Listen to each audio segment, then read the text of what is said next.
Merci Afri, mon Afri, nous revenons pour la deuxième partie de ce débat.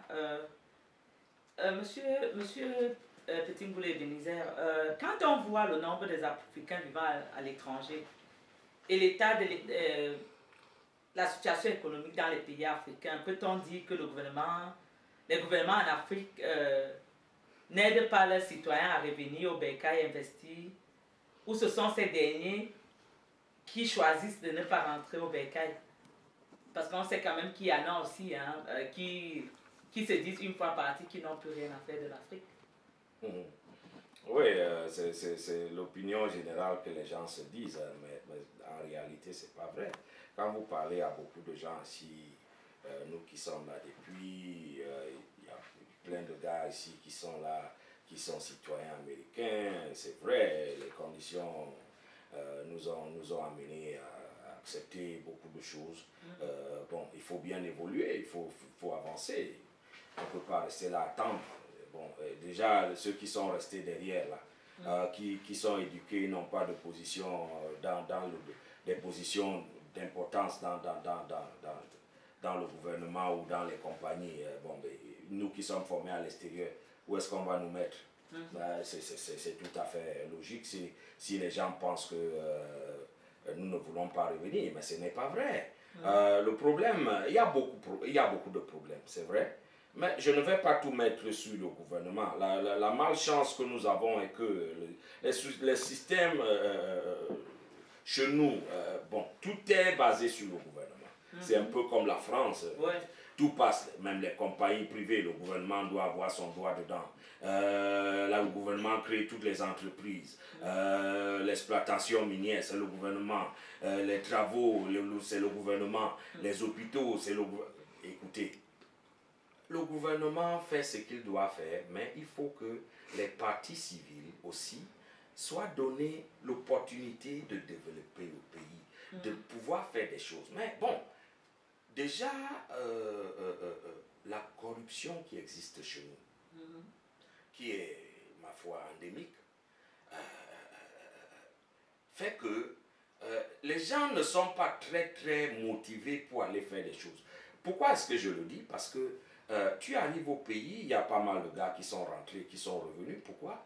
Parce que quand ils arrivent, ils ont leurs idées, ils veulent commencer quelque chose, voilà ce que je suis venu faire, voilà. On leur donne tous les problèmes possibles pour obtenir les papiers, pour commencer leurs affaires. Et des fois, on les laisse commencer, et puis après, on crée quelque chose qui va faire que qui s'en aillent, c'est-à-dire qu'on les chasse carrément de leur pays. Et les choses sont prises en main par qui? Les gars qui sont établis, qui sont très souvent très influents dans le gouvernement, qui ont la main longue, donc ils prennent en main leurs affaires et ils les exploitent. Ça, c'est la première chose. La deuxième chose, même si nous voulons aller faire des choses au pays, les conditions ne sont pas réunies. Qu'est-ce que je veux dire par là? Prenons l'état du Cameroun, dont je suis originaire. Le Cameroun ne produit ni automobile, ni caterpillar, ni bateau, ni avion. Ça, c'est les choses de base d'un pays qui va se développer. L'industrie lourde, nous n'avons presque rien, ok? Mais nous mettons des quotas au niveau des douanes.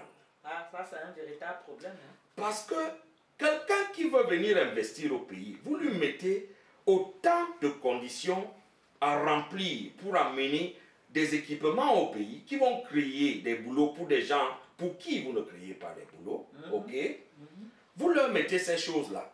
Il faut payer telle somme, il faut payer, et ce n'est pas des petites sommes, c'est des énormes sommes. On envoie des choses, on vous bloque au port pour des choses qui n'ont absolument... Ce protectionnisme, je veux bien comprendre, le Cameroun produit quoi pour protéger les équipements lourds qui savent qu'ils ne produisent pas. La pièce d'échange qui va venir pour faire marcher ces usines, ces différentes choses que nous voulons faire, ça viendra de l'extérieur. Il faut payer des quotas, il faut payer ceci, il faut payer cela. Comment est-ce qu'on peut être encouragé à aller investir au pays? Le seul investissement qu'un gars de la diaspora peut faire au pays, c'est de se construire une villa, c'est tout. qui va habiter dans les villas? Vous ne leur donnez pas le travail. Quel est le salaire, ok, le salaire moyen d'un Camerounais à l'heure où nous parlons? Si nous voulons construire des maisons telles que nous voyons, telles que nous sommes capables de construire, sérieusement, la maison n'est pas un investissement. La maison est un investissement dans une économie qui tourne. Sinon, vous construisez plein de maisons, il n'y aura personne pour les habiter. Mais beaucoup de maison, faillite, hein, mais bien sûr, une maison qui ne peut pas une maison qui, déjà ma soeur, c'est que quand une maison est construite, elle n'est pas habitée, elle se détériore très vite. Et même quand ils habitent la maison, parfois ils ont des problèmes pour l'entretenir. Pour l'entretenir. Donc voilà les simples petites choses que nous pouvons faire. Aller se construire au pays, aller se construire au pays. Mais pendant parfois on n'y vit même pas. On n'y vit pas. Et on met il y a plein de choses qu'on peut faire. La maison pendant que vous êtes à l'extérieur parce que vous vivez aux États-Unis en ce moment, vous entendez le président Obama tout le temps en train de parler de il faut encourager les petites et moyennes entreprises, il faut encourager les petites et moyennes entreprises. Et nous parlons là du pays le plus avancé au monde, qui parle des petites et moyennes entreprises. Nos pays qui ne sont même pas... Je me dis que quand on dit même en voie de développement, mais écoutez, c'est une exagération. Quelle voie de développement? Sur quelle voie on est? Qu'est-ce que nous avons chez nous pour dire en voie de développement? Les choses que nous avons laissées il y a 25 ans, 30 ans, sont restées les mêmes si ce n'est pas fermé. Ok? Quelle voie de développement? Voie de développement, c'est quand on fait des choses. Dans les années 60, le Cameroun donnait de l'aide à la Corée. Nous sommes en 2010. En 2010, je veux dire. La Corée et le Cameroun ne peuvent même pas s'asseoir sur la même chaise. Vous allez nous dire que c'est à cause de quoi? Ils vont à l'école mieux que nous. J'ai quelque chose à dire à nos écouteurs. En Amérique, les immigrés les plus instruits de l'Amérique, mes chers amis, c'est les Africains. C'est les Africains. Nous sommes nombreux, diplômés dans ce pays. Nous sommes devant l'Inde. Donc ce n'est pas une affaire d'éducation. Regardez tous les problèmes que nous avons. Nous demandons seulement à nos pays de nous accueillir. Ouvrez-nous les portes, laissez-nous faire. Nous avons plein à apporter.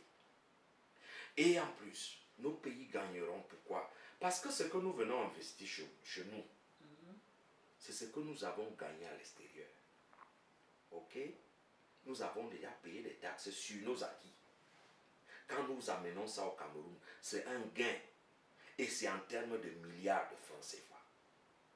Donc, quand vous nous posez des trucs, si je veux amener un tracteur, je veux aller faire des plantations, développer des plantations. Et on dit tout le temps au il faut que j'amène des tracteurs pour que je puisse recruter des gens. On a des universités où on forme des ingénieurs des techniques agricoles.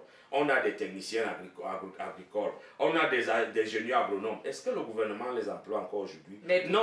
Où est-ce que ces gars vont trouver le travail? L'agriculture au Cameroun. Où est-ce qu'ils vont trouver le travail? Ça, c'est une main-d'œuvre très qualifiée que nous pouvons étudier et fructifier de manière à ce que, la nourriture chez nous sera déjà à très bon prix et en abondance. 2, nous pouvons vendre au monde extérieur. La seule chose que les gens ne peuvent pas ne pas acheter, c'est la nourriture. Mais, même ça, rien. Ben, si il arrivait qu'on vous demande le conseil que vous pouvez donner au gouvernement en Afrique pour aider ceux qui veulent revenir au terroir à rentrer, s'installer, s'il y a un conseil que vous pouvez les donner, qu'est-ce que vous pouvez dire? Ce que je peux dire, c'est que les pays africains ne doivent pas avoir peur de leurs enfants qui sont à l'extérieur. Nous ne voulons pas du mal à l'Afrique. Nous ne voulons que du bien à nos pays. Commençons par là un dialogue. Il ne faut pas que vous vous sentez menacé quand vous nous voyez arriver. Nous avons beaucoup à apporter. Et nous savons que vous aussi, vous avez beaucoup à nous dire. Si nous pouvons établir ce dialogue où nous pouvons communiquer, c'est un point de départ. En plus de cela, cette histoire de double nationalité, elle ne menace l'Afrique dans aucun sens que les politiciens qui ont peur de la compétition. C'est tout. Permettez à vos citoyens d'avoir la double nationalité. Je comprends que vous avez peur que lorsque l'un de ces gars-là est admis là-bas, est dans une position, vous avez peur de le faire disparaître. Parce que l'autre État, qui est certainement un pays développé, va vous demander ce que vous avez fait de leurs citoyens. C'est ça dont vous avez peur. Si vous voulez vraiment vous engager sur le chemin de la démocratie, nous sommes tous prêts à mettre la main pour que nous soyons en mesure de faire de nos pays quelque chose. Ouvrez les portes. Ne nous dites pas seulement revenez. Vous mettez toutes ces petites choses-là pour nous rendre la vie impossible au pays. Non. Commencez à nous montrer que vous voulez vraiment qu'on revienne. Parce que on doit commencer par le dialogue, le discours. On doit s'asseoir, parler, sans se sentir menacé. Si je vous dis que voilà ce que vous êtes en train de faire qui est bien, vous êtes content. Mais si je vous dis voilà ce que vous êtes en train de faire qui n'est pas bien, vous n'êtes pas content. Et le gars qui arrive au pays, il a peur que dès qu'il finit de parler avec vous là, dès qu'il sort, il rentre chez lui, il n'arrive plus à la maison. Et écoutez, où est-ce qu'on va aller avec toutes ces choses-là? Nous sommes en train de faire des grands pas en arrière. Pardon, ouvrez-nous les portes. Le discours, le dialogue, c'est la clé. Oui, merci. Et si on vous demandait le conseil que vous pouvez donner à vos frères africains, vos sœurs africaines qui vivent à l'extérieur, qu'est-ce que vous pouvez les donner comme conseil? Ce que je veux dire, c'est très simple. On dira que nous tous nous critiquons. C'est vrai, c'est très facile de critiquer. Mais nous ne critiquons pas seulement pour critiquer. Nous avons bien des choses que nous voyons à l'extérieur qui sont pas des bonnes choses. Et bien, on va d'abord parler de ça. Il y a des bonnes choses qui sont en dessous. L'éducation, par exemple, est très, très poussée en Afrique. Quand je regarde qu'aujourd'hui, au Cameroun, par exemple, il y a des lycées un peu partout et tout ça. Il y a des universités maintenant dans presque toutes les provinces. C'est une très bonne chose. Ça, c'est déjà une très bonne chose. Mais il faut penser aussi qu'il faut qu'on trouve où on va mettre ces diplômés-là. Il ne faut pas qu'ils finissent l'école et qu'ils s'asseyent à la maison. Déjà, c'est ça l'origine de l'insécurité en Afrique. Parce que ces gars-là, s'ils ont fait ce que leurs parents leur ont demandé, et qu'à la fin, ils ne peuvent pas se soutenir, qu'est-ce qu'ils vont faire? Ils vont devenir des brigands. Ça, c'est clair. Ils vont devenir des brigands. C'est la même chose pour nos sœurs. Elles vont devenir des prostituées. Qu'est-ce que vous voulez? Quelqu'un a fini l'école. Il cherche le travail, il n'a rien à faire. Il faut bien qu'il vive. Il n'y a pas de raison qu'un enfant qui a fini ses études reparte partager la même maison que ses parents, avec ses petits frères, en train de manger la nourriture de ses petits frères. C'est pas normal. Hein? Il va se sentir gêné. À un certain moment, il va aller faire des mauvaises choses. Donc, il faut que nous pensions un peu à ça. Mais la communauté africaine à l'extérieur, pardon, essayons de nous associer. Essayons de nous asseoir. Toutes les autres nations le font. Pourquoi pas nous? Il faut qu'on cesse d'être personnel. Je sais que la colonisation nous a vraiment traumatisés. Parce que tout Africain pense qu'il est roi. Il n'y a pas de personnes moyennes chez nous. Il n'y a pas de personnes banales chez nous. Il n'y a pas de personnes qui n'ont pas de titre chez nous. Tout le monde est roi. Raison pour laquelle partout où vous arrivez, vous trouvez quelqu'un, il s'introduit d'abord par le titre. Oui. Au lieu de s'introduire par son nom.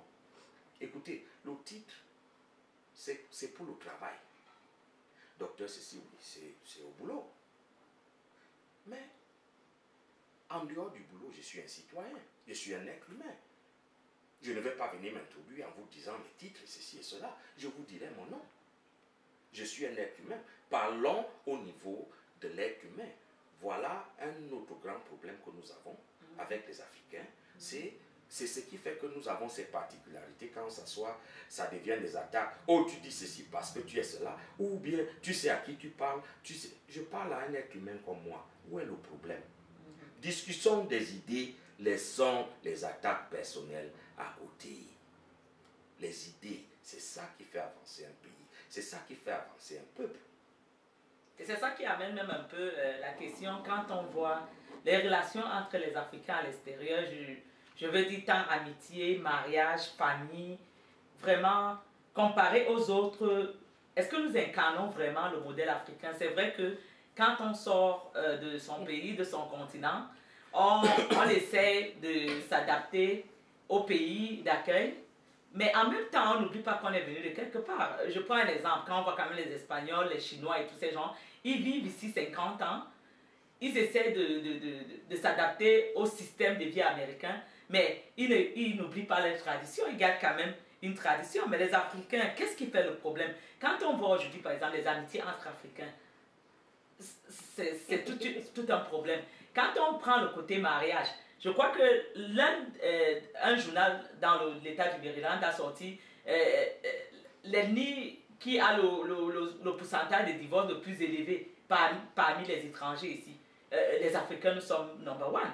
On a vu des frères tuer des femmes ici parce que on ne voit pas trop ça dans les autres communautés. Ça ne veut pas dire que les autres communautés n'ont pas de problèmes, mais on a comme l'impression que la communauté africaine a trop de problèmes à l'extérieur, d'amitié, de mariage, de famille. Est-ce que nous avons échoué de la tradition africaine parce que nous sommes à l'étranger ou selon vous, qu'est-ce qui fait problème? Ce problème-là, il a plusieurs nœuds. Il a plusieurs nœuds. Et c'est déplorable. C'est déplorable, pourquoi? Parce que ça commence avec les mœurs africaines. Oui, nous avons échoué. Nous avons terriblement échoué. Parce que c'est vrai que quand on vient de l'extérieur, on vient dans un pays, on essaie de se faire une vie meilleure que celle qu'on avait avant, ce qui est tout à fait normal. Ça ne devrait pas, cette compétition ne devrait pas aller jusqu'au niveau matrimonial.